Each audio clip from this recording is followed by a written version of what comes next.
As I said, I get the honor today of presenting the work that our wonderful academic affairs team and faculty have been doing since mid 2020. I'd like to give you sort of an overview of what we've been doing and some of the outcomes. Um, so just a little bit about us, and this context informs what we've done and how we've done it. We're a small private graduate-only institutions, about 900 students, master's and doctoral degrees and graduate certificates, all in integrative health disciplines. We're one of the few universities in the United States that focuses solely on integrative health. And we're a pretty new university, first accredited by Middle States in 2006 and just achieved university status in 2013. So just a little while ago, relatively speaking. So what I'm going to tell you about today is a segment, a slice of what's been happening within the Division of Academic and Student Affairs at our university with respect to diversity, equity, and inclusion initiatives. Our division's pretty broad, not just programs and faculty and assessment, but we also have instructional design services and student affairs, library, registrar, continuing ed. So we're a pretty broad, diverse group. We do have a 5-year strategic plan within the division, as well as at the university. I'm just going to be talking to you about a small slice. We do, in our strategic plan, we have, this is again within our division, we have 7 broad goals. And today I'm really going to be focusing on the activities with respect to goal 4, which is ensuring diversity, equity, and inclusion in teaching and learning. And that is understandably going to spill over to the other 2 goals, which are highly related. Goal 3, ensuring DEI in the curriculum, and goal 5, ensuring ensuring an inclusive and culturally responsive learning environment. Before we get into the details, just want to give you some idea of the approach, the general mindset that we have, that we started out with and that continues. And that's really helped us to sustain our activities, because it's, as you all know, it's easy to start something up, but then oftentimes it'll peter out over a couple of years. And that has not happened to us. And I think that's largely because we had many of these things in mind when we started. First was recognizing and acknowledging that we're not experts, that we needed to learn throughout this process, and that we weren't just going to learn about the process, but that we were going to learn more individually and as an institution about DEI, and that was going to impact the pace of our work. We committed to doing this with purpose and with intentionality, making it meaningful, making it continuous, allowing time for ourselves to learn and to cultivate awareness along the way. And again, that means a slower pace and more time. Because we're small, very small, and you'll see in just a few moments how small we are with respect to faculty resources, we had to be realistic about what we could do, how fast we could do it, when we could do it. So working within our resources, working within the staff and the faculty that we have, and with our existing structures, that was really important to making sure we didn't burn ourselves out. And an important guiding principle for us here was, while we wanted to make this systematic and integrated and sustainable, we wanted to have it for the long term, we wanted to focus first on what activities, what courses would most impact the lived experience of our students. And that really guided a lot of the work and which courses we looked at first. We're gonna focus on this part of the process in orange, those blocks, the course review process. But what I wanted to show you here is that this process has sparked many other activities related to diversity, equity, and inclusion within our courses, within the curriculum. So one thing to make this all sustainable, it's important to have a key group that's going to lead the work. And in the summer of 2020, we set up our ongoing leadership group. That's the Anti-Racism and Intercultural Competency in the Curriculum Group. That's called ERIC. And its purpose in the beginning was very focused, which was to develop a rubric to allow us to review courses. But it has broadened, and the group really looks at how we can make sure that we are addressing DEI principles within courses, within the curriculum, within teaching and learning. The group is led by our Dean of Academic Affairs.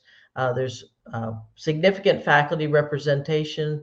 We have our faculty fellow in pedagogy who works with individual faculty on their courses, faculty from our Senate and from our University Curriculum Committee.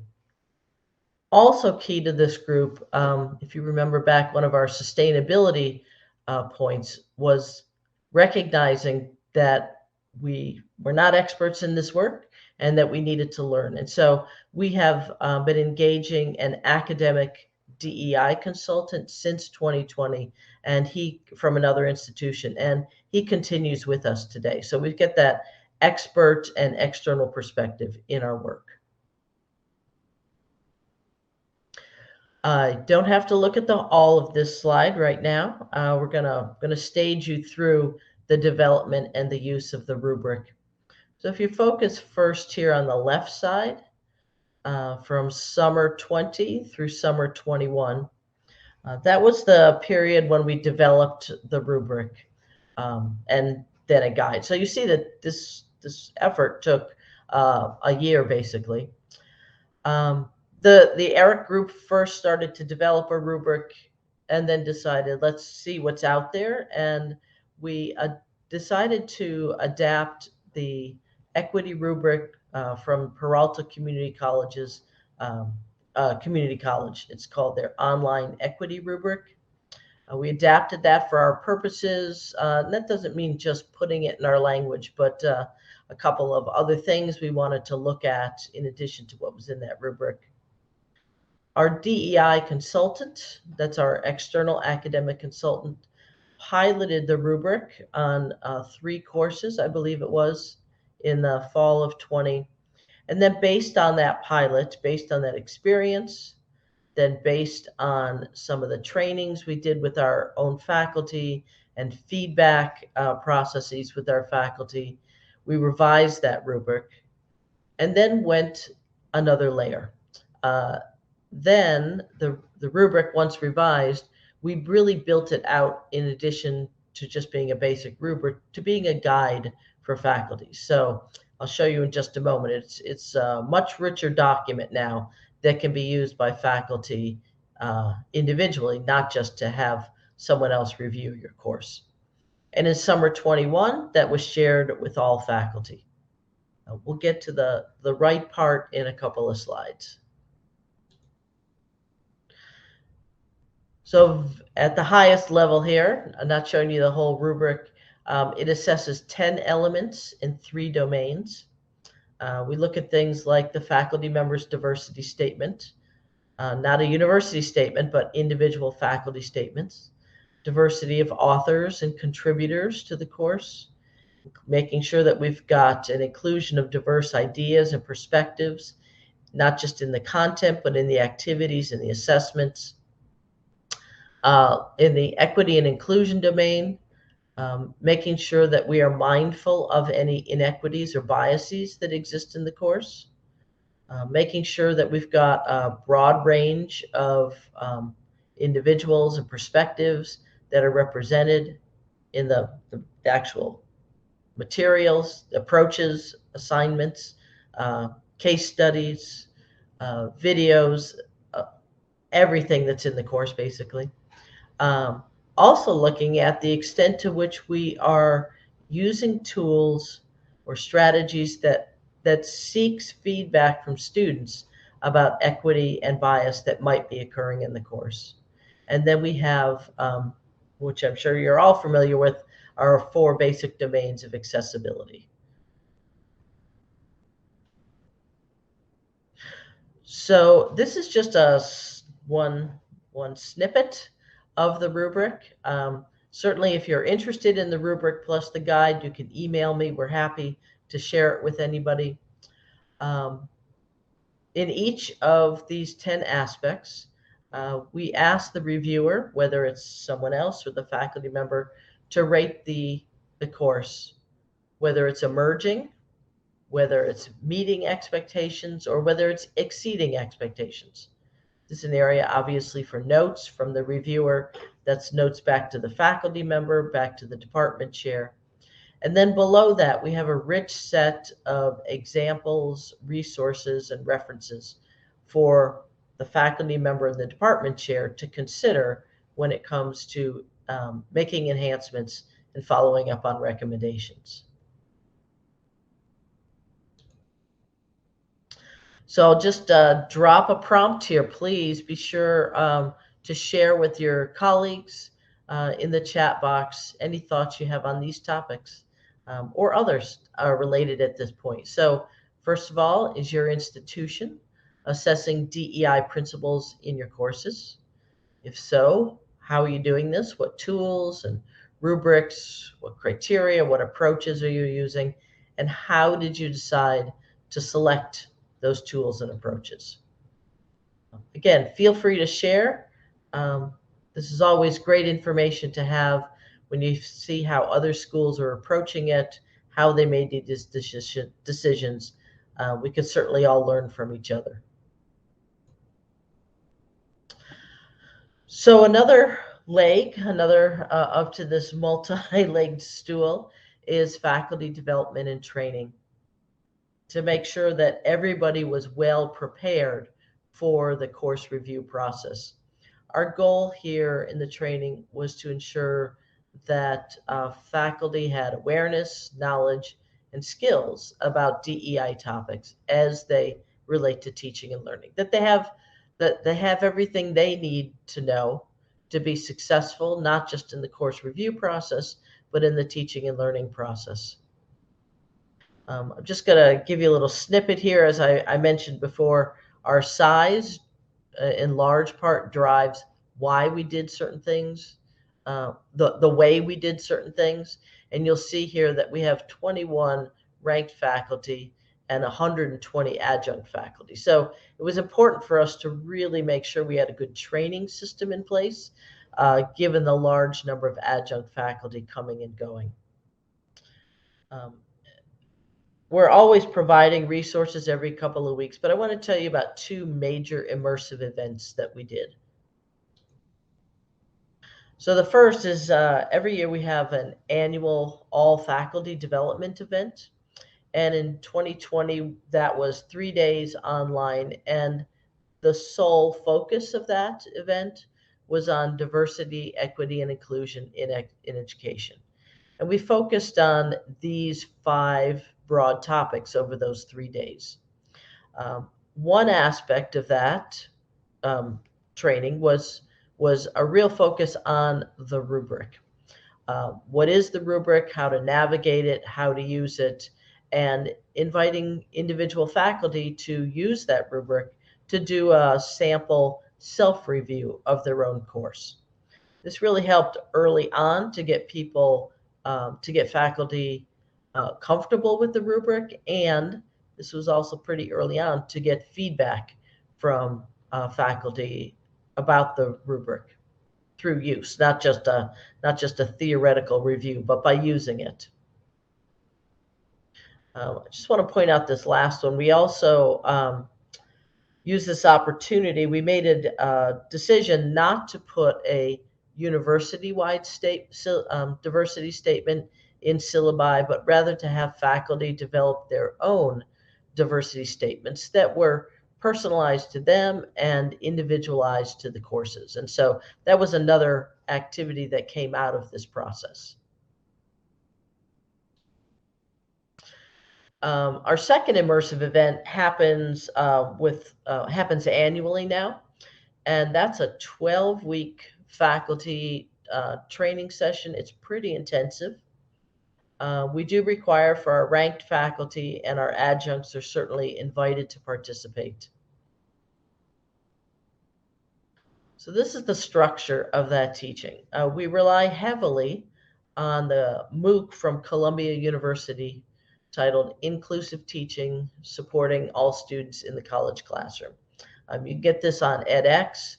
You could take it for free, or with a final assessment, it's a very modest price. We actually went with the institution. We funded this final assessment for faculty that were interested in taking this MOOC. That's the first piece. That's the base.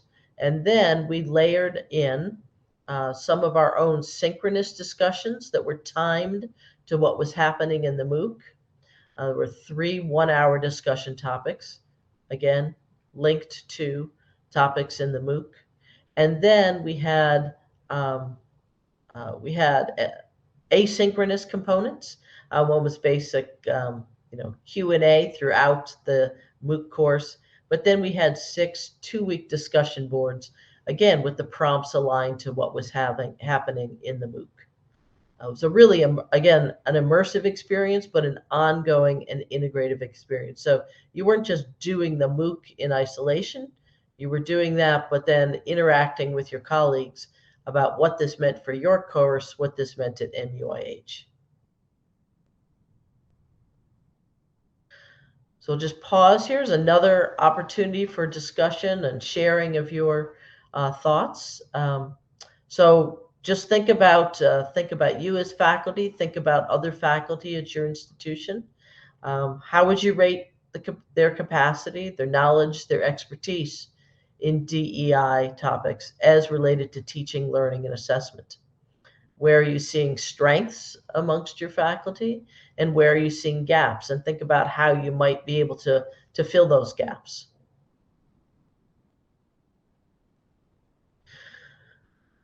So the next component of our process that made it sustainable was the establishment of faculty DEI champions. Remember, I told you that we have very few full-time ranked faculty and almost entirely adjunct faculty. So that one way to make this process sustainable and to support the academic departments in this process was to develop a set of faculty DEI champions. These were folks that emerged from that 12-week immersive training as really super committed faculty when it came to DEI topics. We established one champion in each academic department. That's 8 of them, and they're compensated a modest amount for this role. Their primary role is to serve as a course reviewer, to use this process, use this rubric and guide to review the courses of other faculty, both in their department and other departments. They also assist the department in promoting DEI perspectives within the department. And as I said, they emerged from this training as really super committed to this initiative. So now let's get into the meat of the course reviews. We have formally started those in fall of 21 after we had trained the DEI champions. And basically what you'll see is each trimester we review a set of courses, and then the next trimester we develop a course enhancement plans based on the outcomes of those reviews. And that's just our cycle. Review, next trimester, develop plans, and review new courses again and again.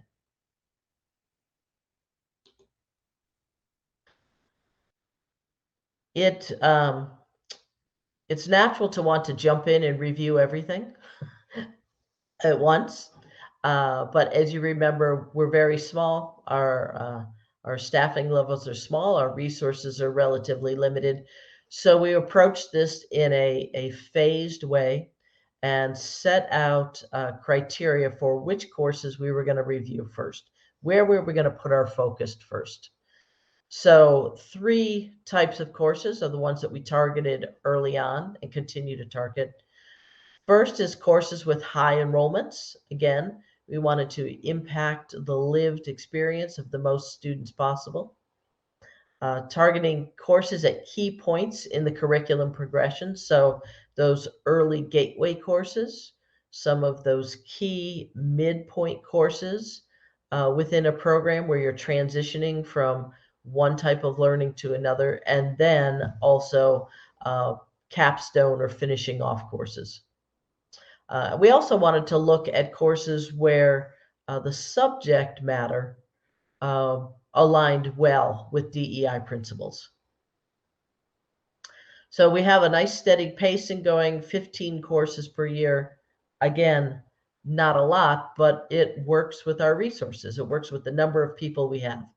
And it fits, the workload fits in with everything else that's going on. We look at the aggregate, we look at obviously the individual courses and the outcomes, but we also look at the results of the reviews on an aggregate basis. We assume what's happening in these individual courses is likely representative of many courses across the institution. And so we're using those results to develop resources and training for all faculty where we're seeing some areas that are especially in need of development. So let me give you some idea here of the aggregate of our course reviews so far. We have grouped the 10 standards of the rubric into 4 levels based on how many courses are based on the percentage of the courses that have been rated as emerging in that topic, where the reviewers are noting that those courses still need a fair amount of work to meet expectations. So level 1, for example, is that only that 25% or less of the courses have been rated as emerging in these 6 categories, these 6 top areas of the rubric. So that's great. We don't have a preponderance of courses in that 76 to 100% that are still emerging. Still work to do here in a good number of courses, but work is underway to take care of that. So courses where there's the courses where we're still emerging, but a small percentage of the courses were emerging. Faculty diversity statement, diversity of authors and contributors to the course, diverse ideas and perspectives in activities and assessments, the degree to which inequities and biases actually exist in a course, and then text and color accessibility. Then we move up to the next category where we've got 26 to 50% of the courses are rated as emerging. And here we've got 3 topics. First is a broad range of individuals and perspectives in images, in representations such as in case studies, such as in examples that are used in courses, and pronouns. Whether or not we have tools and strategy to gather feedback from students about equity and bias that may or may not be existing in the course. And audio and video accessibility. And then we've got one criterion where 51 to 75% of the courses are still rated as emerging, and that's image accessibility.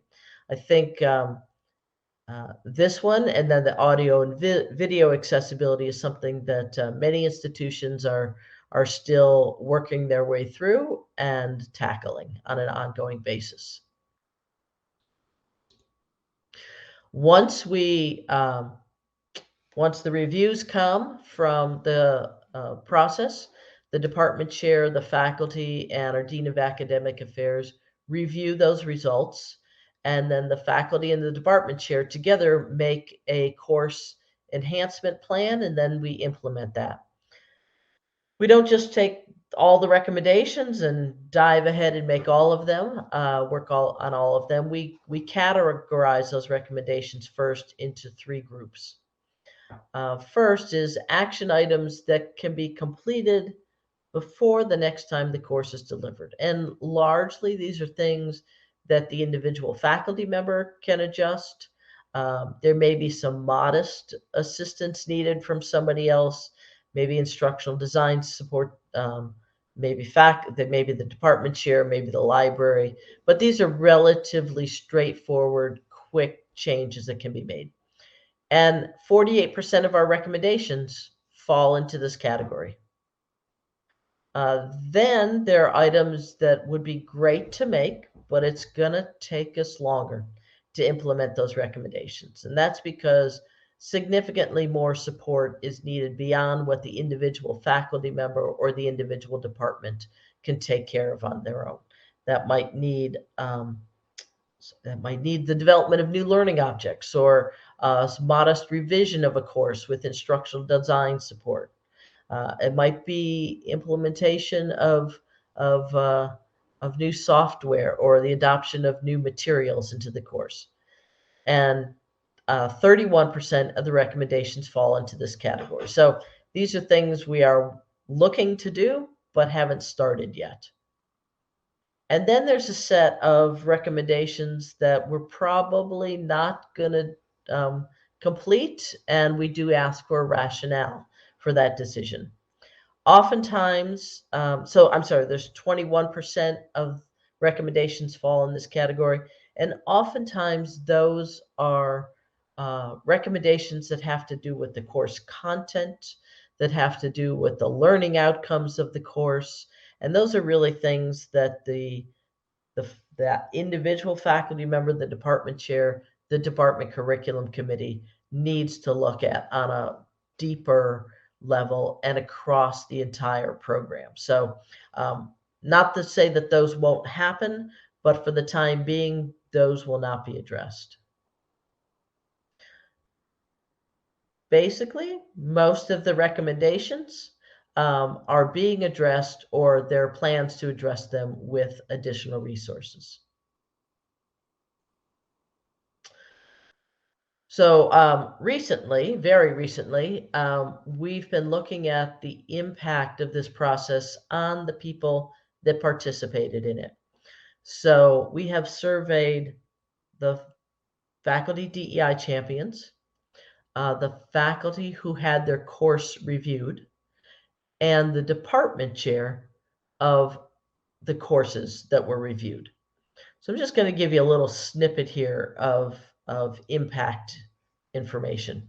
So what is the overall impact on the participants? And you'll see here that 71% of the respondents indicated that the process was useful and beneficial, and that they recommended other faculty participated in the process.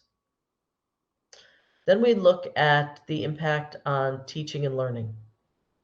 76% of the respondents indicated that their skills and knowledge increased when it came to an understanding of how to address DEI principles in teaching, learning, and assessment. And then we also wanted to look at the spillover effect. So besides the course that was reviewed, were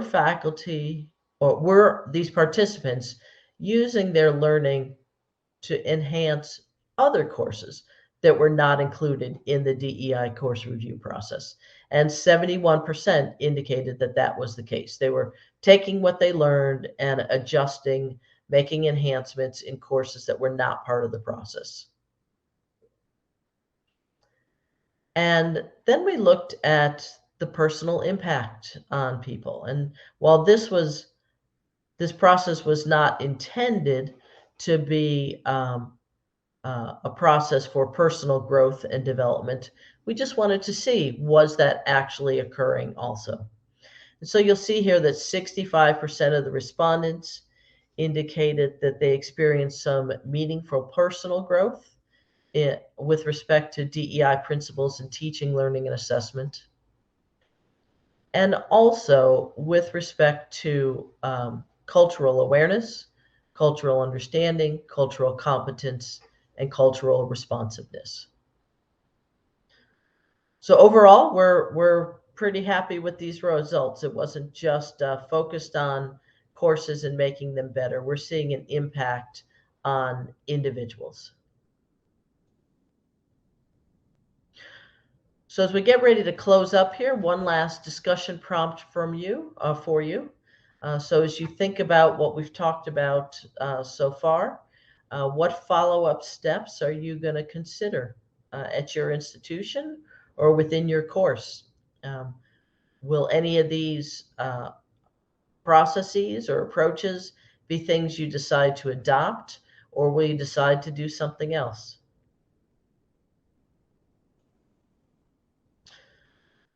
So I come back to the big chart that we looked at in the beginning. We focused on the orange boxes here, the actual DEI course review process. But I also mentioned that this process resulted in a number of other changes within academic affairs. And that's these boxes in green. So I'll give you a couple examples in a minute. But we saw changes in the university curriculum committee forms, a greater emphasis on UDL, universal design images, personal pronouns in our ongoing course development process, our cultural responsiveness, university learning outcome. We had a variety of interdepartmental projects happening, and a new initiative, which is not academic. We're looking at developing a non-academic rubric that will look at our policies, documents, and processes. So just a few more details. For example, our university curriculum committee added a new element to the new program proposal form, asking how issues of diversity, equity, and belonging were considered in the design of a new program. We have 11 university learning outcomes, and they cut across all programs, no matter what the program is, no matter the level. One of those, this work sparked us to look at one of those, which used to be called intercultural competence. We went through an 18-month review process led by the University Curriculum Committee with a lot of faculty involvement, Faculty Senate, our assessment office, and ended up with a significantly revised learning outcome, which we're now calling cultural responsiveness. And now as a result of that, we're going back and remapping our courses to this learning outcome and revising the assessment plans based on it. I also mentioned interdepartmental academic projects. As a result of this work, many of those have been sparked. For example, we have started a course guest lecture series, a course guest lecture program rather, where the departments are bringing in a series of guest lectures into selected courses to help broaden the perspectives, help broaden lived experiences in some of the disciplines, to broaden that aspect of our courses. We've also started a health equity speaker series, bringing in external speakers from across the United States to share their models for addressing health equity and health disparities in communities, especially through integrative health practices. And we have our faculty have developed a new hub that is a rich set of resources, content, and learning objectives. And one major strand there is on diversity, equity, and inclusion topics.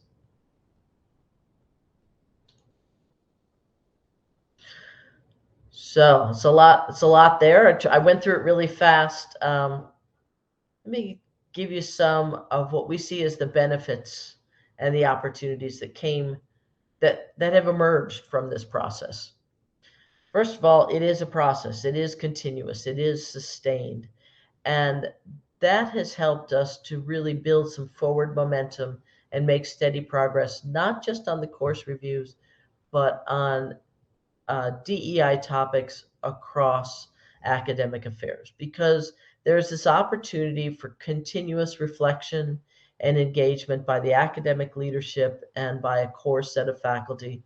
The DEI principles are front of mind in this division and leading to meaningful growth and change. It's obviously an opportunity for faculty to build their capacity, knowledge, and expertise on these topics. Um, Having our faculty DEI champions certainly helps the departments. We've got an extra expert embedded in their program, not just focused on DEI topics, but in the context of their program, their content areas. And another benefit to having this rubric and this guide is that we're able to set some common standards, some common expectations of what it means to address DEI principles within courses.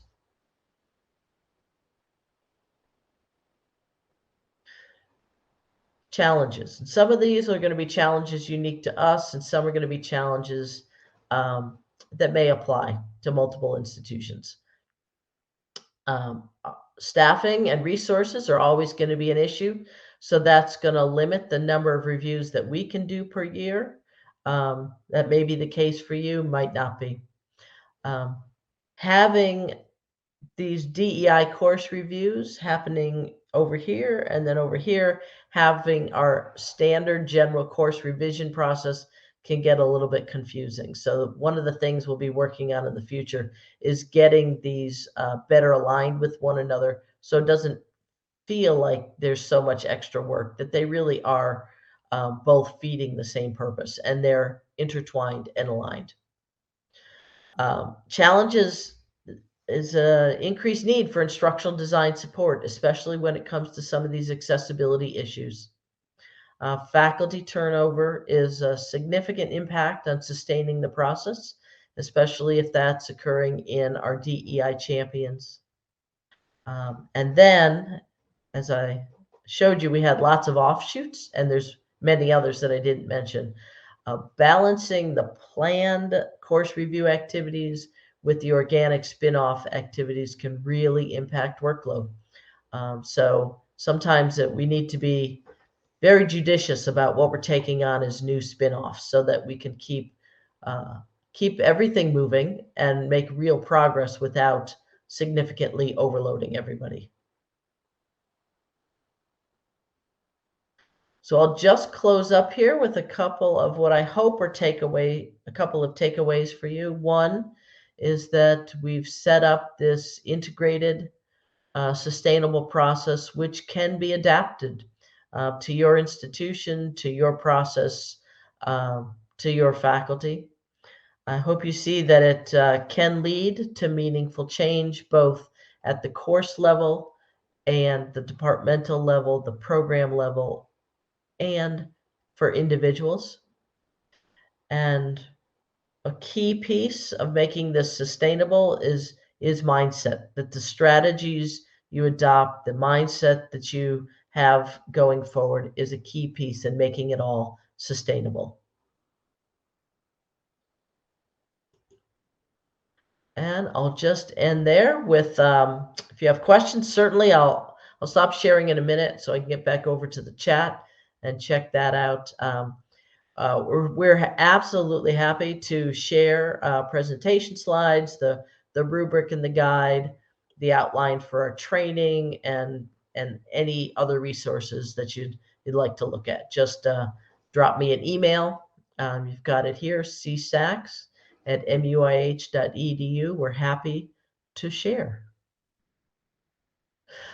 Cindy asked a question: Is there any access equity for disabled users who may use assistive technology? So we certainly do include, just aside from the course review process, our Office of Disability Services, which is in Student Affairs, works closely with the academic departments and the instructional design team if there are students that are using assistive technology and courses need to be modified. We certainly do work with them to make sure that happens. I do not remember, though, if the rubric specifically mentions adaptability to assistive technology or not. So I'm not sure if I answered your question, Cindy. Shannon, I'm glad to hear that that your faculty have been addressing DEI through your development and mentoring group. Be curious to hear, if you're tracking that progress, tracking the changes that faculty are making. How are they identifying what needs to be changed, and how are you tracking it? Alex, I'm glad to hear that you'll be taking this back. So that's a good question. Does the rubric address in class or just online? It is really focused on online practices right now, fully online courses. It can certainly be used for hybrid, remote, but it's really, there are elements of it that certainly apply to in-person courses, but there are many aspects of it that are focused on online courses. Um, However, you mentioned here inclusive grading, assessment practices, inclusive activities for diverse student backgrounds. That is certainly in the rubric, and that applies no matter the format. So I would say to take a look at the rubric, and you can easily identify what items are going to be specific to online and which actually apply to both formats, or could apply to both formats with a little bit of adaptation. Okay.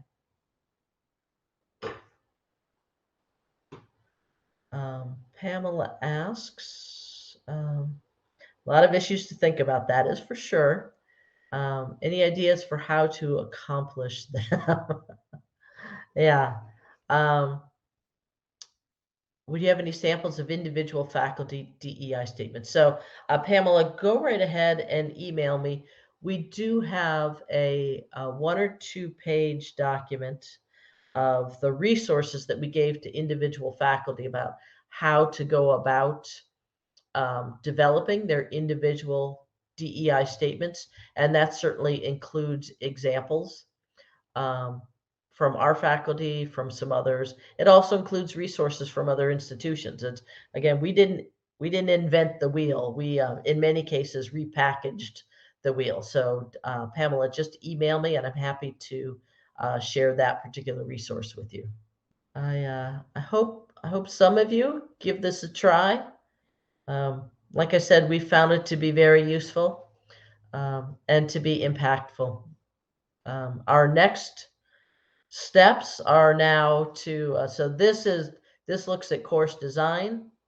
This process has not been looking at course content or learning outcomes.